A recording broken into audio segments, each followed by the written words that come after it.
So, hello and welcome to the 16th edition of the Enterprise Research Centre podcast on Exploring Enterprise, a series which has covered all sorts of issues, right from the middle of the pandemic through to some of the challenges that are facing us in the economy and indeed the international global economy as well. My name is Professor Mark Hart. I'm Deputy Director of the ERC, and I'm today joined by Dr Lorna Treanor from Nottingham University, or the University of Nottingham, let's get this right, and he's a Professor of Entrepreneurship and Innovation, and also Fiona Morrill, who's a Senior Manager at the British Business Bank. So we're going to be having a look at inclusive entrepreneurship today, and thank you both very much for being able to join us and make a contribution. This is something very close to my own heart in terms of my work on the Global Entrepreneurship Monitor. We've seen over many decades the importance of entrepreneurship, having an inclusive agenda in terms of ethnic minority communities, individuals, the particular analysis of women-led businesses, women moving into self-employment as well as building, scaling businesses.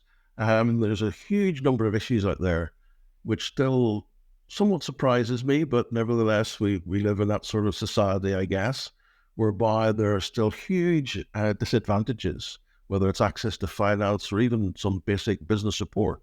There are problems for a whole range of individuals and communities, reflecting the whole diversity of our population in the UK. So that's something I know both of you have been actively engaged in terms of your own research. Lorna with the Women's Organisation, as well as the British Business Bank, and we'll come on to some of that research that you both have been involved in. But I'm going to come to you first because there's something very specific we want to be looking at today, and that is the new charter for inclusive entrepreneurship. And I suppose you've been working with the Women's Organisation to develop this. We're very happy as a research centre to sign up to that. It's really important. But I think that the key thing for me is, why inclusive entrepreneurship and why do we need a charter? That's really the first thing, Lorna. So over to you. Thanks, Mark. Inclusive entrepreneurship is quite a simple concept. In a nutshell, it means that anyone who wants to start a business, regardless of their personal characteristics or background, should be able to do so.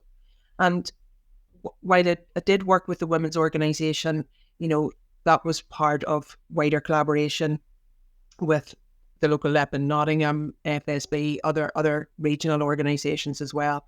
But it's not just about women, and often diversity and inclusion are sort of used as a metonymy really for sex or gender or women, but it's wider than that. And people from ethnic minority backgrounds, migrants, people because of their age, whether they're young or older, people with disabilities, and women, they should all be able to access relevant, appropriate education, training, business support services, and equal access to and equitable terms for finance. And government policy should support that. So that basically anyone wanting to start a business, regardless of their personal characteristics or background, can do so. It's about trying to create a more level playing field. But Lorna, we've been having these discussions and debates on that particular point, for many, many years now. And I suppose, the development of the charter is supposed to take it to a different level, a higher level of engagement in those issues. Can you explain a little bit more about what the charter aims to do over and above what I suppose many hundreds of organisations are trying to do on that agenda of inclusive entrepreneurship? I suppose there's that old saying, if you want to go fast, go alone, but if you want to go far, go together. And it's very much, organisations and individuals can be so well-intentioned, but they're all part of a broader ecosystem. And sometimes you get lost in what you're doing internally. Whereas if we have sort of a more joined up partnership approach within regions, within communities, within regions, at whatever sort of geographic unit, then we can develop a more inclusive ecosystem. And we can, I suppose, spread the learning. And that's really what the Charter's about. It's about trying to create a more inclusive ecosystem, a joined up partnership approach where signatories can learn from each other, because it's not a symbol to say we know it all. We've got this. We're experts in this. It's just a commitment to those basic principles and a commitment to try to share and promote inclusive practices among your networks, your suppliers, your customers, ensure that you have inclusive service delivery, inclusive recruitment and procurement. So in order to create that ecosystem, people have to learn and work together. And so there'll be some signatories who are very well advanced, have really good practices in terms of inclusive recruitment that other people who sign up can actually learn from. And so there's that learning community aspect to it as well. Are you going to then sort of build a website to share experiences, bring people together, the signatories to the charter? Practically, how is it going to work, Lorna? Yeah. So I suppose it's a work in progress, as everything is, but there would be sort of a newsletter that different signatories can share their good practices in. There will be a web presence where not just, sort of we have organizations who are there that are members, but we can share this practice and these resources. And hopefully then, obviously, I will be doing a light touch follow-up. It's not one of these charters where there's a very onerous annual audit and a lot of fees. It's a light touch follow-up where basically we can identify what has changed, what are people doing, what progress have they seen, and ultimately it'll be the beneficiaries in the area, and we'll identify that through research. We would hope that we can see the difference that's making on the ground and share that sort of good news going forward, because people do like a good news story. So hopefully, that will snowball and we'll get more signatories as we move forward. I mean, Lorna, what were the key research bits of evidence that brought you to the stage where, look, we need to go further here, we need to get involved in the sharing of best practice? Can you point to a body of research that has really taken you to this particular stage to launch the charter? My research has always really focused on women and women entrepreneurs, and often in women in STEM sectors and within incubation, sort of high tech, high value added entrepreneurship. But I've also looked at sort of refugee women in the UK and different sort of groups. It was COVID. Through COVID, I was very aware of the impact that the pandemic would have on women and women-owned businesses. And then so I was working with Women's Enterprise Policy Group UK and working with the Gender and Enterprise Network, and we developed a framework of policy interventions to help women-owned businesses recover. And so I was working with the local LEC D2N2, and I was working with the FSB and other sort of regional stakeholders in the East Midlands. And I was watching the news, just, we were being told that people from ethnic minority backgrounds were much more likely to catch COVID if you had existing sort of disabilities or diseases such as diabetes. The ramifications were much more severe. We were learning about long COVID and women being more susceptible to that. And I suppose, part of intersectional research just would make you aware that it's not just about your biological sex. It's not just about gender. It's about different categories of social belonging can influence your positioning and constrain or promote your sort of opportunities, advantages, outcomes. And so it became wider than that. So it started at a round table and I mooted the idea about a charter, and very much at that time I was thinking of women, but it widened, and then the university gave me funding and I was able to bring in Sir Collins, one of the women's organisation staff members, as a research assistant, and we were able to work on that together. But certainly my research would show that the challenges that women face in employment are transposed into self-employment.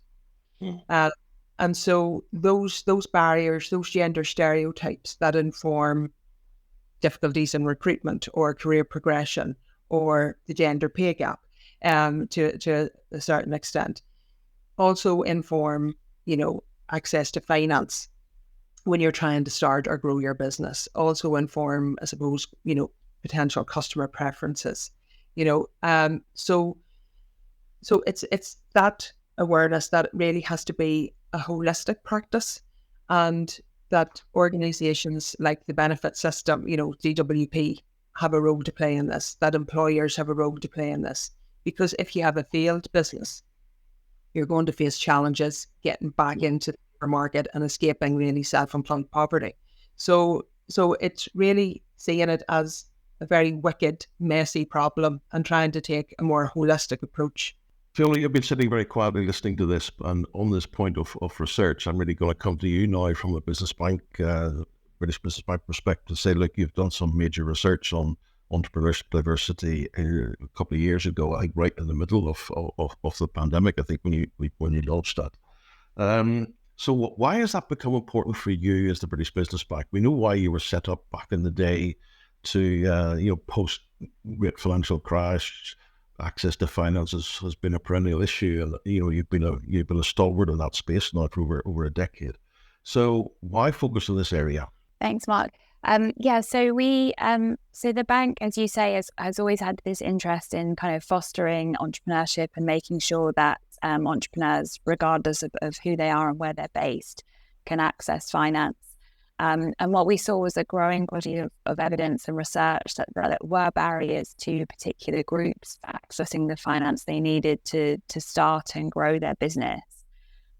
So we commissioned this piece of research called Alone Together, as you say, just kind of around the outset of the pandemic, the onset of the pandemic. And we surveyed around 4,000 entrepreneurs to understand how their backgrounds and experiences influence their business outcomes. And we specifically wanted to understand what the challenges were for female and ethnic minority entrepreneurs as well, and particularly the challenges faced by intersectionality, as Lorna mentioned. Often with surveys, it's a challenge to get enough of a response size to be able to look in detail at the challenges faced by different ethnic groups and those faced by female ethnic minorities, those facing challenges like coming from deprived backgrounds, or perhaps having caring responsibilities. So that research was really commissioned to help support the bank's aim in supporting entrepreneurs, whatever their background, to access finance. And since that piece of research was published, we've continued to develop the evidence base in that area and to build on our expertise and make sure that we're providing the best evidence to government as well, so that policy is made on a robust evidence base. And just recently, we've commissioned research on the actions that venture capital funds can take to improve the diversity of their portfolios as well. So we published that back in July. So we're really passionate about making sure that entrepreneurship is an avenue open to everyone to help create this level playing field, even though entrepreneurs are all coming from different starting points. And making sure that all businesses can access the finance they need to start and grow their business as well. That's great, Fiona. Place is very important, though, in that research, isn't it? Because my own analysis of the GEM findings every year, the actual performance of ethnic minority businesses is different depending on the sort of locale in which they are operating. So place is very important. What sort of findings did you get out of that Alone Together research on place and that intersectionality with some of the various groups that you've been talking? Yeah, absolutely. So obviously acknowledging that, so we looked from a kind of regional perspective, and obviously within regions, as you'll know from your research as well, there are huge disparities and differences within regions. But what we found was that where an entrepreneur is based can have a significant effect on their outcomes, particularly for those living in London. There's a correlation with being from an ethnic minority background, living in a deprived area, and lots of deprived areas are within London. And the challenges that entrepreneurs face there is the higher costs of operating, the higher costs of living, and just this increased competition for resources. So although London is, an investment centre, it's a financial services centre, there's kind of a two-track economy going on there where lots of the businesses that are based there can't benefit from the kind of the global investment activity that happens in London. There were other regions where we saw kind of worse business outcomes as well. So Wales was an area that it was particularly challenging to to get to that kind of average level of turnover and productivity. Whereas businesses that were based in the southeast tended to see higher levels of success. So place, as you say, can really have an influence and can really have a compounding effect on other factors like gender and ethnicity as well. And it's an area that we continue to focus on. We're in the process of launching new regional funds as well to help ensure that wherever entrepreneurs are based, they can access the finance that they need. Every time I look at the evidence, there's always a London and South East bias. Everything happens there, whether it's VC or even listening to the examples you're talking about in London, even within that, there's a huge amount of disconnect from a range of groups. And you've been, the bank, not you personally, Fiona, have been working in the sort of getting the message out of London and the South East. You've set up, in terms of the, northern regions, the Midlands, investment funds and stuff like that. I mean, what did you learn from this research that you need to do more as a bank?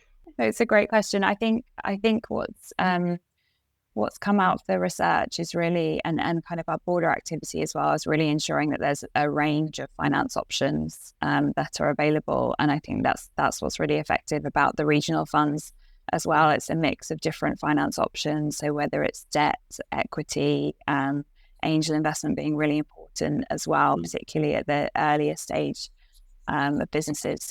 So I suppose that making sure that regardless of the type of business and what their preference is for getting finance and what the purpose is as well, because that also has an effect on the type of finance sought, that finance is available. Because as you say, there's this real concentration of financial activity in London and the South East. And from previous research, we found that the majority of relationships between an investor and investee are within 2 hours of each other. So if you're kind of living beyond that London and Southeast periphery, it does present a real challenge in accessing that finance.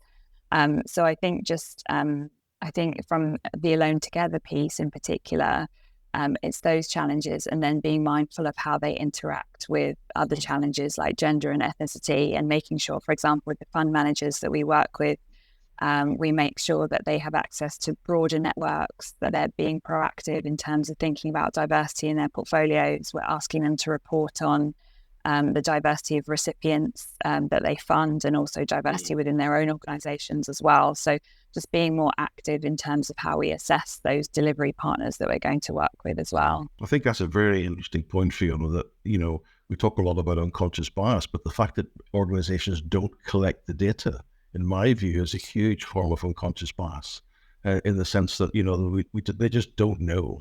And therefore, when we get engaged in these discussions, they really struggle to actually, make positive suggestions. As you will know, there's a Treasury Select Committee call for evidence that was concluded over the summer. And I was involved doing a survey of some larger growth-oriented businesses. And what came out of that, and again, it'll be part of the evidence, will be in the public domain, was that ethnic minority-led businesses, women-led businesses, what they really wanted in terms of challenge, but what the challenge was the access, but more importantly, it was networks. I think you've made that point beautifully, Fiona, in terms of your research, being able to connect into networks, not just of people who supply the finance, but also others as well, sharing experience. And again, going back to Lorna's point about the charter, that's really, really important. But also there was an issue about needing one-to-one support in terms of pitching and preparing to demand the finance. And I think this is something that, which a lot of organizations need to really take on board. So this is a group of businesses who are, 1-2 million turnover and growing, and they're still finding the challenges. And the demand was not special treatment, but just a bit of advice in terms of how you actually present your case for finance. So I think that's really quite interesting. So what we're looking for from here, I guess, is more from the British Business Bank getting into this space.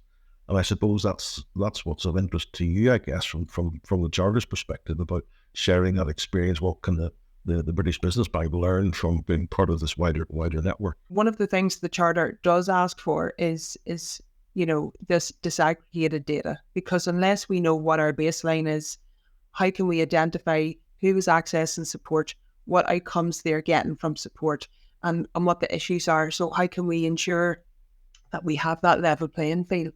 And, some of my research has been with women from low-income backgrounds wanting to start a business.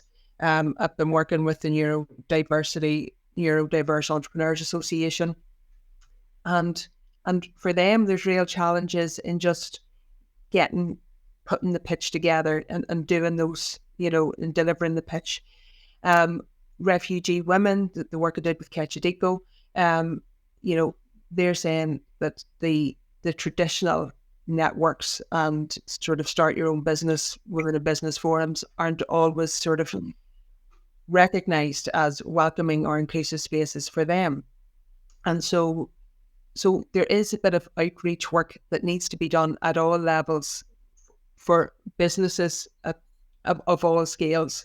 So I think that's really important. So, networks have always been an issue for those, I suppose, underrepresented entrepreneurs, and the lack of uptake because of perceived barriers. There's a lovely American, I'll come back to you in a moment, Fiona, but there's a lovely American phrase which I've picked up in terms of this debate about discrimination or underrepresented. They talk about underserved. And I think it actually puts the finger right on the problem here. Yes. We don't, as a society or as organizations, serve these individuals and these communities very well indeed. So I've started using that phrase more so than underrepresented, the underserved individuals. But Fiona, you were coming in at the end of that previous point there to me. Thank you. Just to quickly pick up on that point about underserved, I think that's a really great point, and something we picked up in our improving diversity in venture capital research was that the debate has kind of shifted from seeing it as an issue on the demand side that needs to be addressed. So what we saw often argued was that there isn't enough demand from these groups of underserved entrepreneurs, to now the recognition that it's actually a supply side challenge as well, and that financial providers need to adapt their approaches to make sure that these groups are being served, because they do have plenty of talent, plenty of good ideas to be funded. And if we miss out on serving these audiences, we're missing out on growth potential for the UK economy. So it's really crucial to address that. And just to pick up on your point around support as well, and the importance, like Lorna was saying, of having that at all stages throughout the kind of business journey. What Alone Together identified was that ethnic minority entrepreneurs and female entrepreneurs typically do less of the business development activities that can then influence things like access to finance and access to advice. So it's really crucial right at the start of the journey. And then also in this venture capital research that I mentioned, one of the key actions that VC-backed or VC-ready companies told us was important to them was getting feedback on their idea, and if it wasn't funded, why it wasn't funded. And it's just such a gap in the market, I think, that, as you said, Mark, it's just really important to make sure that we're thinking about how that can influence outcomes and what we can do to improve that, especially since it's clearly so in demand from entrepreneurs at early stage and later stage. Yeah, I mean, one of my pieces of research recently was on, the growth ambition and the demand for finance, and basically the research pointed to a paper. The title was called "The Deviant Man," which was basically saying women get the stereotype that they're not ambitious, they don't want enough cash, etc., etc. But actually, when we looked at the data, it was actually the distribution of men at the higher end are overconfident, over arrogant, they demand more, and that's what really creates the gap. So when you control for that deviant, arrogant male who's just totally going beyond their abilities, actually there's no difference in growth ambition. But the stereotype prevails, and I think in the venture capital and even some angel networks, I observe that the sense that they go with that arrogance, they go with that great story. Whereas I think, that's the problem. Not that women are not ambitious. They've got very clear growth plans and et cetera, but they're suddenly confronted with these other groups of males who are completely off the scale.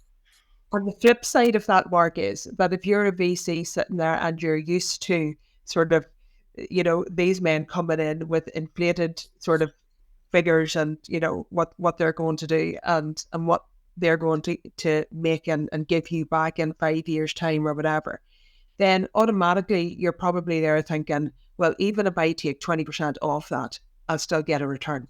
But then when you have a woman going in who's delivering a realistic set of figures, if you're taking 20% off that, that's potentially contributing to the research findings that women then are being offered lower valuations for their businesses. What this speaks to is we've got to break down these stereotypes that we've got. And I think I'm interested, Fiona, in the research you're doing on the supply side with the venture capital groups.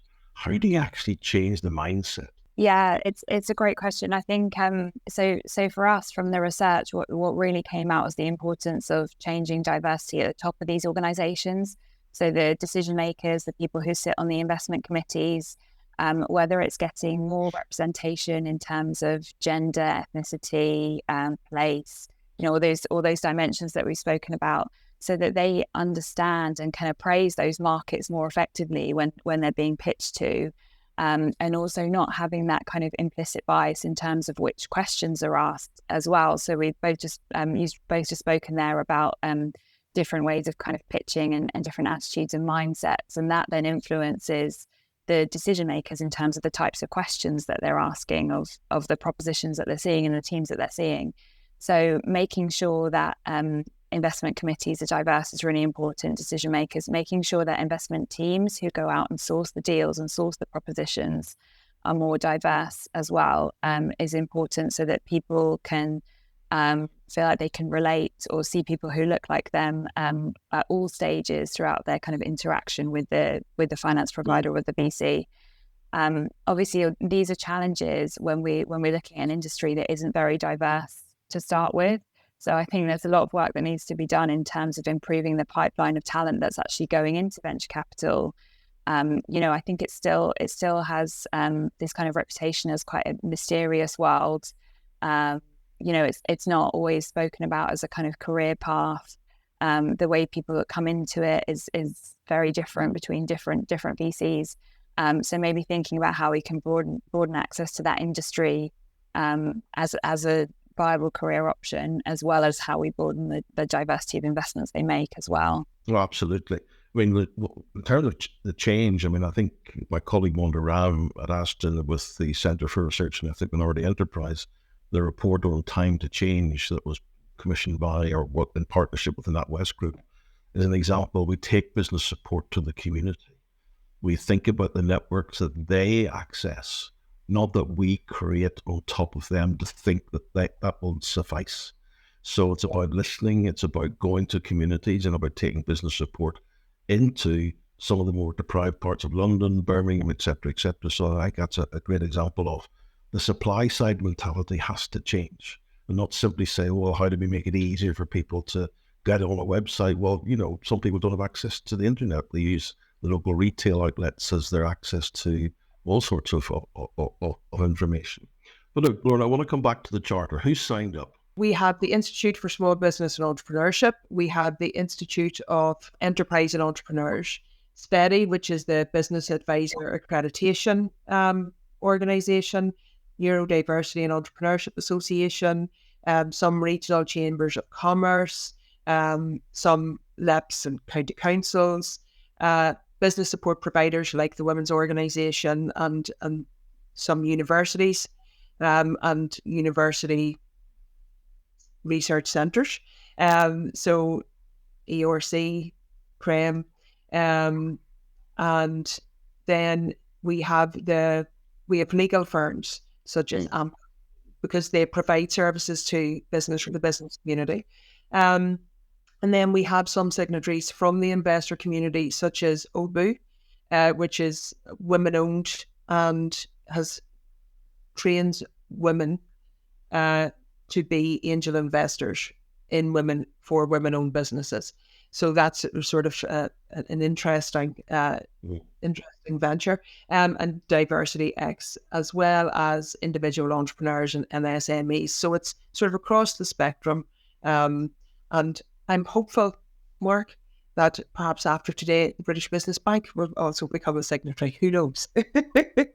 Well, I'm not surprised at all by that particular begging comment, but there you go. No, I think I look at, we're at the early days on supplier diversity.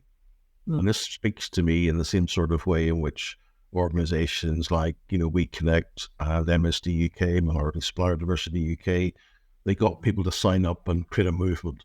And MSD UK is now global, We Connect is now global.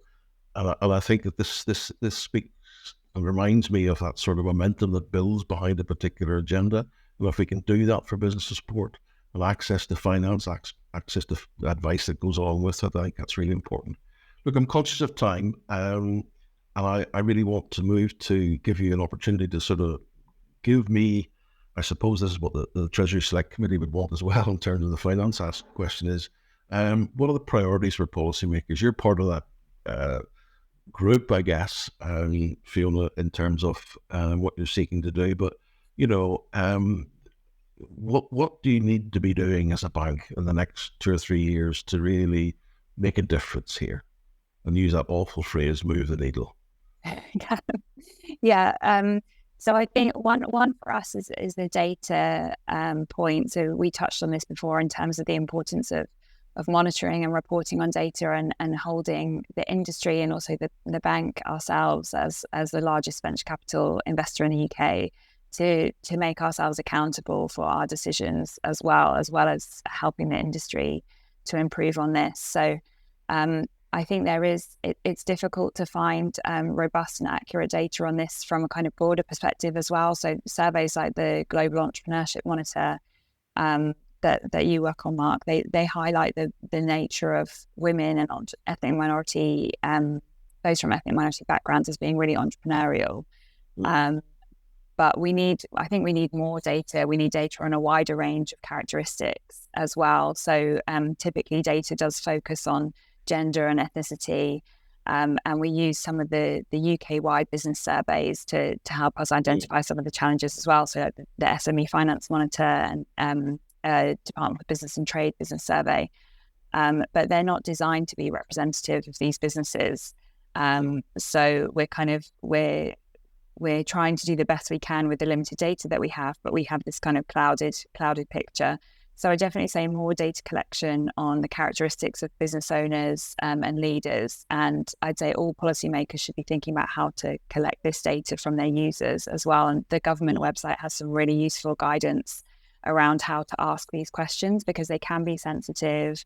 There are implications in terms of how the data is stored and who's able to access it, GDPR, etc. So I think it's important to acknowledge that as being a challenge around this as well.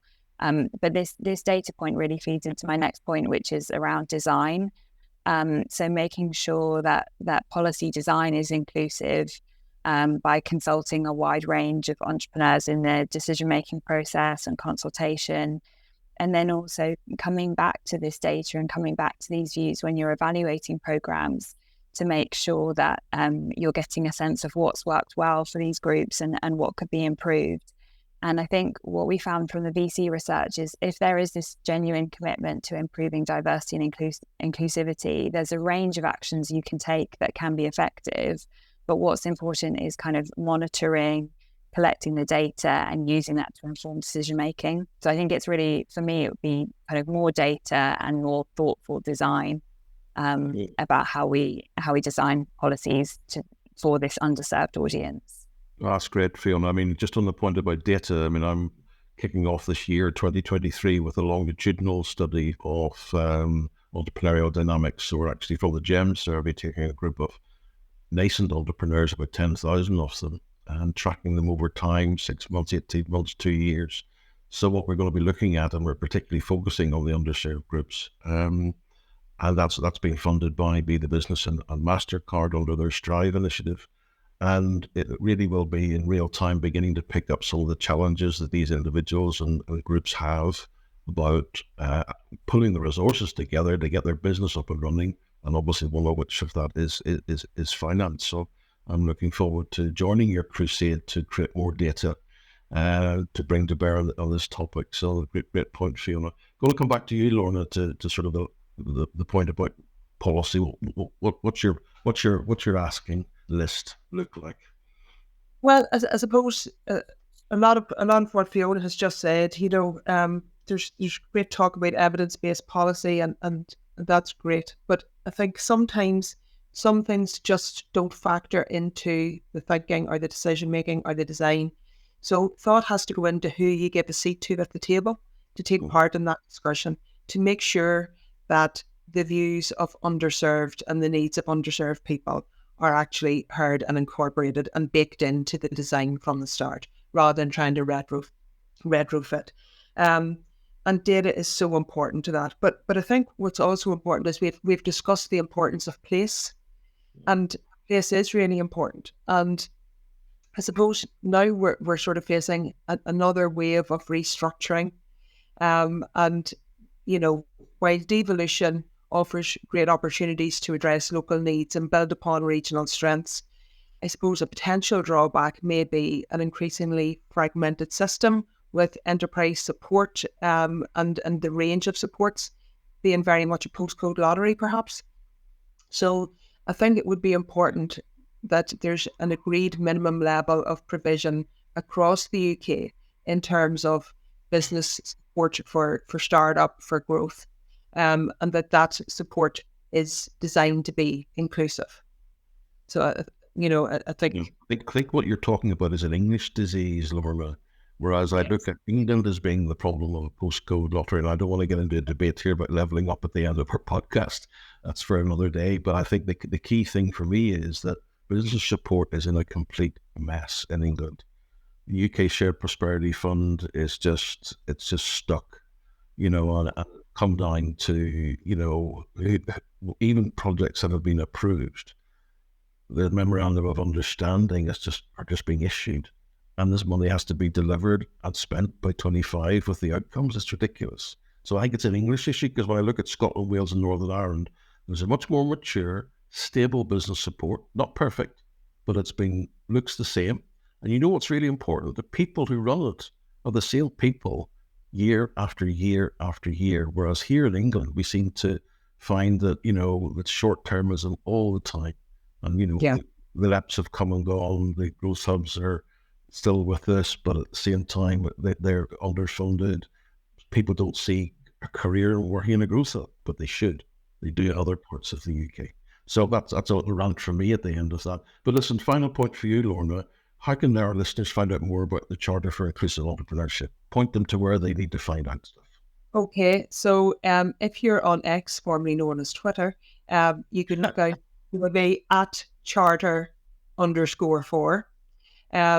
There's a LinkedIn group, Charter for Inclusive Entrepreneurship, and you can access the link there where you can go and sign up. And also, because it's Nottingham University, it's not.not.ac/charter-inclusive-entrepreneurship. None of them very easy, but hopefully if you... Our listeners are going to have to replay this bit of the podcast 2 or 3 times, Lorna, because I will, to get all that information. But listen, really, really appreciate that. Look, can I just say thank you to you both for your contributions today. We had a fascinating discussion. We could talk all day on this, and we will talk again, and we will come back to this topic, that's for sure, in terms of this podcast series. So thank you, everyone, for listening to the podcast too. Hope you've enjoyed it. If you're interested in finding out more about everything that we've said today, in terms of projects we mentioned and reports, then please go to our website. Here we go. It's www.enterpriseresearch.ac.uk. So that's it. We have a final take. Thanks very much indeed.